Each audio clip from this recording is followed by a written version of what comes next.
Geez, I hope I'm not rusty. Like, all my business advice might be a little bit rusty because I haven't thought about business at all.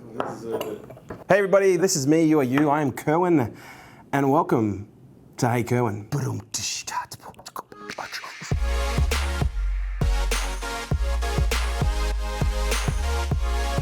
I need to practice my beatbox. It's good to have everyone back. Good to be back. First video of the year, literally first video of 2017. Matthias is back from Sweden. I am back from Canada. Different. I do look different. You look pale as ever. You look just as pale as when I left you. Apparently I got a growth. I've been growing something. From this day forth, I shall be known as the Yeti. Chimichanga says, "Hey Kerwin, what is your favorite brand activation of all time?" Look, I think there's a few. There's two that really stand out in my mind. The Elmo doll and the Nintendo Game Boy. And I'm going to use a Nintendo Game Boy because I think it was a really strategic execution of the way that they launched that product. What they did, as the story goes, is they went into all the most popular high schools in the United States, and they literally found the most popular kids in the senior grades of the most popular schools in the US, and they actually gave these kids a Game Boy. All of them a Game Boy. And this is like 2 months, I think 8 weeks, 12 weeks before they actually launched the product. And so they gave out thousands of these Game Boys to the most popular boys and girls in schools all over the country. And what that created was this mass hysteria at schools where all these kids were looking at their popular kids playing with this item that they really wanted to have. And as a result, when they actually launched, much like with the Elmo fascination, it went absolutely ballistic. And that was just one of their many activations that they use as a part of the Game Boy brand that I thought was really, really strategically well done from a social proof perspective. Alex Martin says, "Hey Kerwin, how do you know if you're cut out to be an entrepreneur?" That's a good question. We actually made a video just on that. You know what, I actually think that is probably one of the most important questions that you could ask anyone who is looking to get into business, because I think there's this, people have this perception that being an entrepreneur, being in business is very romantic, and it's like champagne and oysters, and you know, when in reality it's more like beers and fucking Skittles. Business is very difficult, and it requires a certain constitution in order to be able to maintain a healthy life, a healthy balance when things go wrong. I don't think everyone can be an entrepreneur. That's the easy answer. I don't think everyone is cut out for it. I don't think everyone can deal with the stress. I don't think everyone can deal with the mental gymnastics that's required to take, you know, oftentimes many of these, you know, very stressful situations and turn them into positive events just merely by, you know, working with the mechanics of the event that they're looking at. So look, the short answer is no, I don't think everyone can be an entrepreneur, and I think the people who are most likely to survive, you know, the entrepreneurial life are the ones that have the ability to persist, and they have that resilience, and they have learnt how to take the wins with the hits, but also have that ability to be able to look at things differently based on the requirement to see the lessons in every single experience that we have. And if that's you, then go for it. Elise Cumming asks, "Hey Kerwin, they say the first 12 months are the hardest. How do I keep my passion for what I do?" Let's assume that Elise is an entrepreneur. It's actually, you were lied to. It's not the first 12 months that are hardest. It's actually the first 10 years. And I promise you, after 10 years, it actually gets a lot easier. And I know that there's a part of you that might be thinking I'm joking right now, and I'm pretty sure Matthias is waiting for me to like pull the punchline, but that's just the truth. That's the reality of it. And I don't think there is any easy answer, because in all reality, I actually don't even remember what the question was. So Ali Chen says, "Hey Kerwin, how to find my passion?" How do I find my passion? We seem to be getting that question a lot. I get that message at least probably 5 or 6 times a week on Facebook when people watch the purpose video, and you know, I always direct them back to the video and, you know, say, answer the questions. You know, what do you love to do? You know, what do you think about? What do you talk about? What do you fantasize about? What are the things that you, when you're doing them, you lose time and space? And I think the challenge for a lot of people when they don't know what they love is they often know what they love, but they're just too afraid to actually pursue it because of, you know, what that might mean in the context of their own life and their own situation. You know, and I also think on the flip side of that, purpose is one of these things that I don't think we're all entitled to a purpose. I think everyone has a purpose, but I don't think we're entitled to discover that purpose. I think a purpose is discovered when you search for it. And I kind of get a little bit curious when I hear these people saying, you know, I've been searching for my purpose for the last 2 years and I haven't found it yet. And it's like, well, you know, dude, I was searching for my fucking purpose for easily 10 years before, maybe more, before I really understood what it was that I was here to do. That's a conscious exploration. It's a conscious, search. So I think, the second thing to remember outside of asking those questions to yourself and not being afraid to do what is actually obviously there, the second thing is also to realize that sometimes your purpose takes time. It takes time for it to come clear, because sometimes you might find what your purpose is, but then you might realize that after a little bit of time, it's not exactly on the track that you wanted to go down. So you might pivot slightly. So I think purpose is one of those things that you've got to be willing to ask the questions, but you've also got to be willing to have the patience and the time to realize that a purpose might take you 10 years to find. It might take you 20 years to find, but if you keep looking for it, at some point ultimately you're going to find it. And I think that's the real discipline that's required, is that persistence to realize, just because you have a purpose doesn't mean you're entitled to know what it is.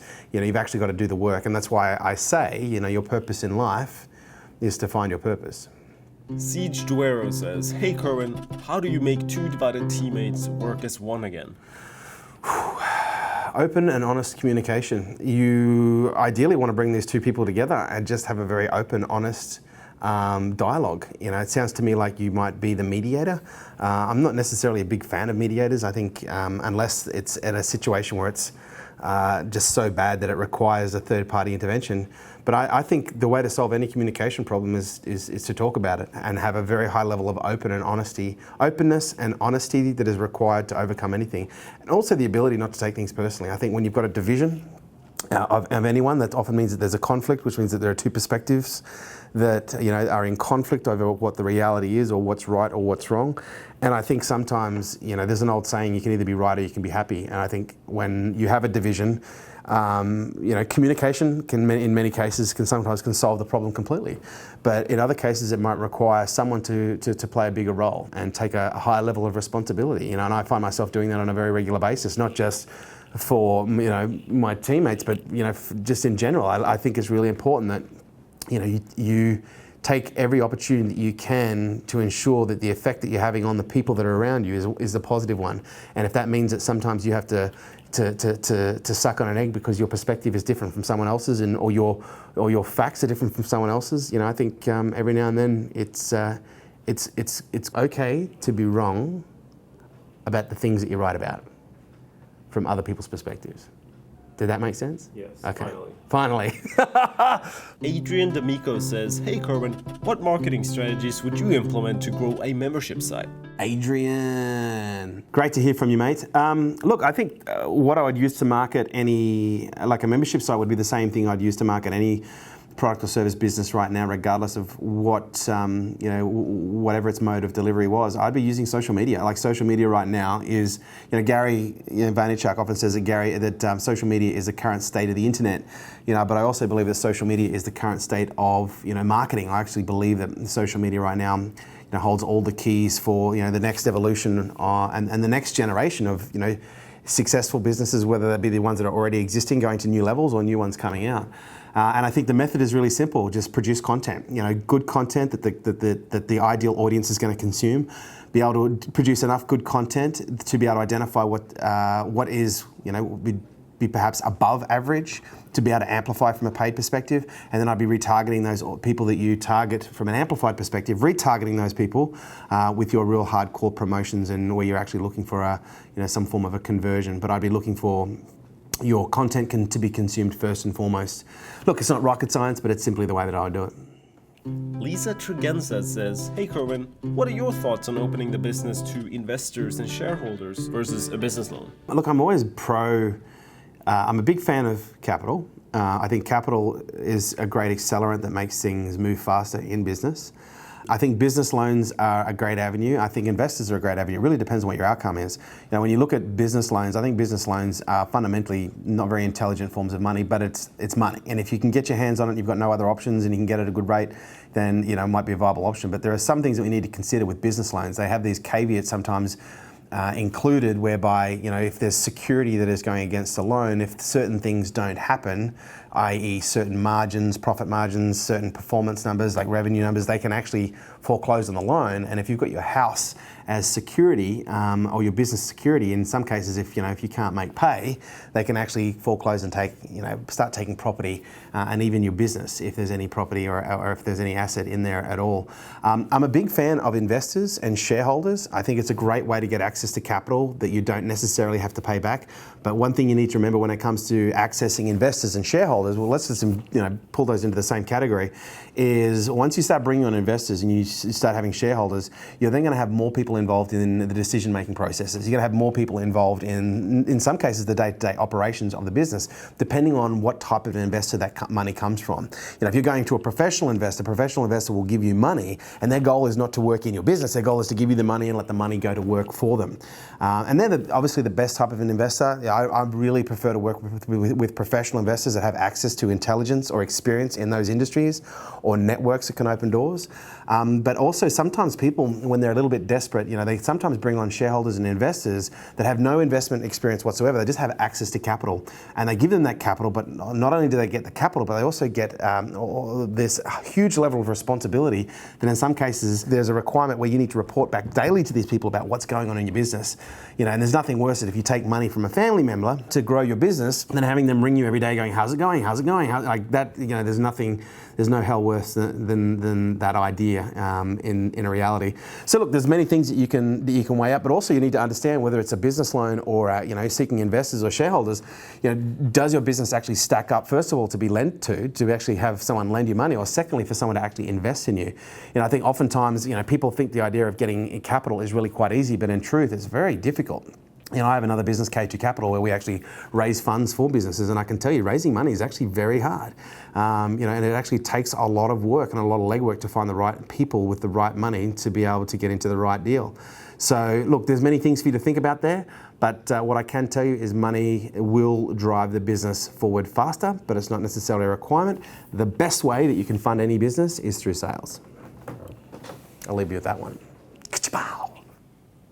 You like sales or something? I like sales. Spitfire Mustang on YouTube asks, Hey Kerwin, when getting started in business, how do I get my family on board and manage narcissistic personalities? That's a big question. That's two very hairy meatball questions. Look, I think when getting anyone enrolled in anything, there's got to be a level of desire, there's got to be a level of interest, there's got to be some genuine motive for someone to want to get involved in anything. And if it's not obvious, then you've got to dig and find. That's what's called sales. And salesmanship is your ability to persuade people to your perspective and your way of thinking. And that would maybe be the very first place for you to start, is to learn how to bring people around to your way of thinking to get them to come on board. But you've started with a very big sale, and family is always going to be a very big sale. It's probably one of the hardest things to deal with in any situation, whether it be in a personal situation or a business situation. Is how do you get your family on board? And I can tell you firsthand, my family, although I have a great family, they weren't 100% supportive when I got into business the first few times myself, because they didn't want me to hurt myself. And there was no amount of anything that I could do that really would have probably changed their mind. Their idea of safety for me was, a $40,000 to $50,000, $60,000 a year job, and keeping my head down, and that just wasn't going to work. And when it comes to managing narcissistic personalities, look, I think there is a way that you can manage narcissistic personalities, but my opt is always not to. I don't want to work with narcissism. I don't want to work with individuals that I have to manage per se, because business is hard enough without having to manage, aspects of personalities and dynamics within families, or dynamics within, narcissism, or, whatever the label it is you want to apply to people that, that may be different from you. So look, I think there's no easy answer for this one, but what I will say is I never work with someone that I don't like, and narcissism is not something that I'm attracted to. And when it comes to getting family on board, I'd probably give that the same answer that I'd get for anyone. If you can't get someone on board, then just do it anyway. That was episode 2 of the Hey Kerwin show. Now, I need some questions. What do you want to know about life, love, maybe even business? Maybe not love. Whatever you need, ask me. I'm here. Hey Kerwin. Question of the day. Should I shave or not shave? That is the question. I'll see you next week.